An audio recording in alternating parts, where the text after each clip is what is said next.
Are you willing to be wrong? I think this is the most important question that you can ask yourself as you're trying to explore truth, as you're trying to explore different ways of seeing whatever you see. And this question has been raised before me many times before, and I think I've always been saying yes to this question. I hope I've been saying yes to this question. But I was reminded of how important this question was talking to my wife yesterday. We were talking about some type of theological issue, and she shared her point of view.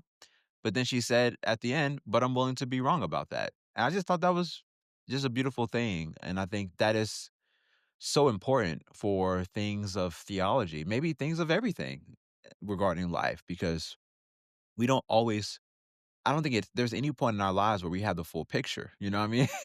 I think we always just have pieces of it. So are we willing to be wrong about the piece that we have right now? And I think we have to say yes to that if we want to grow, if we want to be shaped and challenged. I think we have to be willing to say yes. I'm willing to be wrong. I'm willing to be wrong, and I'm willing to stand on something confidently.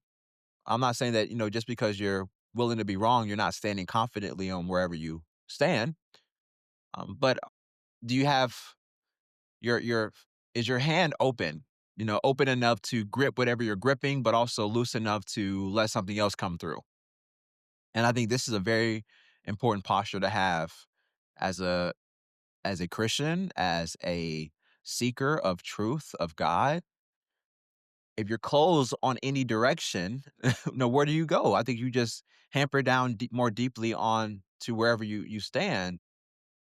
And so my prayer and my plea for myself is that I keep going back to the question, am I willing to be wrong? Am I willing to change my mind? And the beautiful thing about this, I think one of the fears about that question, especially I think about that question being in more fundamentalist circles that I grew up, with. If you pose that question in that circle, somebody might critique it and saying, if you're willing to be wrong about something, no, you're willing to be wrong about anything, right? Or there's just like this air of the dangers with that. But my thinking is, okay, if I'm willing to be wrong, that means I'm willing to be swayed.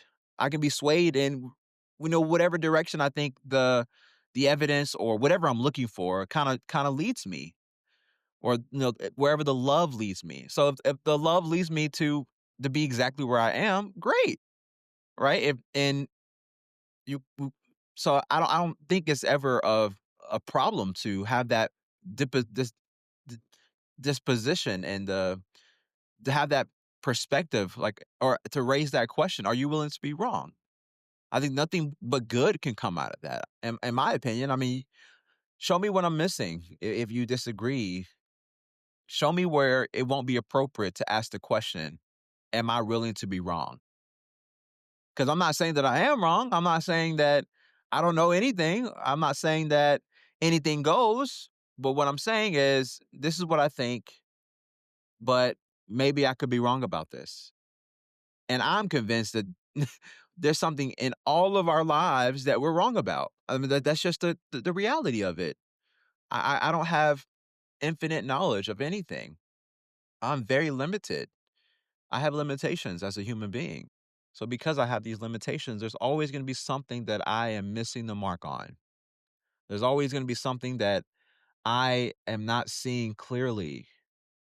And I'm convinced that I never become God and who God is. So I never really obtain perfect clarity, even in the age to come, if you will. So that I think that could be a very freeing thing, because I'm reminded that it's not all up to me. It's not all up to me. And the posture that I want to have is a posture of openness, trusting that I'm being held by something beyond my thinking and what I've built. I'm not being held by the golden calf that I've raised up. I'm not being held by that. I'm being held by something more sustaining. And so as new information comes, as new ideas come, and I continue to go in the direction of what makes sense to me at the time, and I stand on something and I take a stand or I accept a position, but I still allow myself to be open to being wrong about that, I think I am where I need to be. I think I'm where maybe the Lord wants me to be. Because I think when I'm certain, too certain about anything, I think that certainty becomes my idol.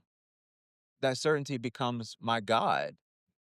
And the only thing that I can maybe be more certain about than others is that I'm being held by something beyond me. That's something that I think most of us can agree on. I mean, we didn't come here on our own accord. I mean, there are billions of factors outside of our control making things be as they are right before us. And there's a mystery to it. And of course, you can analyze some of this stuff in a lab and name some of this stuff in the lab, but I'm convinced that that can only take you so far.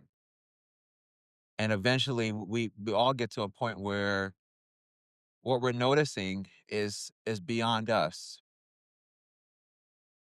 So that's the humility I want to have in my life. I want to have the confidence and,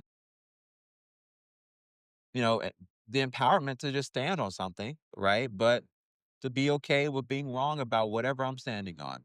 Because there's been many times in my life, many, many times in my life where I've stood on something confidently and I was wrong. Oh my goodness. I was just thinking about this the other day. I was just thinking about some embarrassing things that I've said from the pulpit working in ministry over the years. And one thing that comes to my mind is, I was passionate about this particular topic, right? So I go up in the pulpit and I say, I've been having conversations with God about this. That this is what I say. I say, I've been having conversations about God with this topic. So if you have an issue with whatever I say, take that up with God. That's what I said from the pulpit. How I think that was a little too much, if I'm honest, because it's not like God was speaking audibly to me. I think I was just really convinced of where I stood, and it really felt like the Spirit was pulling me in that direction or inviting me in that direction, rather. But I don't know, that just seemed like a bad thing to say looking back.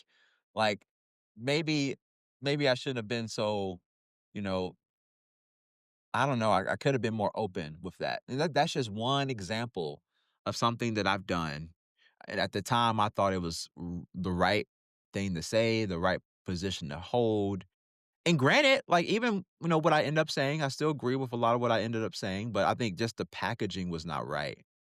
And so just that's something that I was wrong about. And that's just one example of many. I can give you many examples of something that I was absolutely certain of at the time, or at least I thought I was. And then, a couple years go by, shoot, sometimes a couple minutes go by, and I'm like, I should not have said that. I should not have done that. I should not have whatever. So we're all operating. I say this all the time, but we're always operating out of a great deal of ignorance. And if we keep that in the forefront of our minds, I think it can keep us humble and it can keep us aware of the fact that I'm always going to be wrong about something. So am I willing to, the question really is maybe the question is not, am I willing to be wrong? Maybe the question is, am I willing to acknowledge that I could be wrong? Because the truth is, I think the truth is I'm always wrong about something. I'm always wrong about something. So am I willing to acknowledge that? Even the things that I'm more sure of, am I willing to acknowledge that I could be wrong about this thing that I'm standing more confidently on other than other things? Just some thoughts. I want to thank my beautiful wife for what she said last night or last evening when we were discussing this theological issue. I want to remind you and remind myself that, we don't have to take ourselves too seriously as we're talking about these things of God, of faith, because I don't, the more I search and I seek, I don't know what is a deal breaker. You know what I mean? I don't know what is a deal breaker. Maybe I can say more confidently that like love is essential. You know, surrender and being open, these are essential things, I would say. But I don't know if that is a deal breaker if I'm not in a place in my life to not have these things or to not, view these things well, because I think there's even grace for that. Just some thoughts. I appreciate you listening. Some thoughts driving in the car. If you're wondering, I record these on my Apple Watch, so it's not like I'm, holding something up really as I'm driving and talking. I try to do this as safely as I can. And yeah, anyways, give me your thoughts in the comment section below, and I appreciate you listening.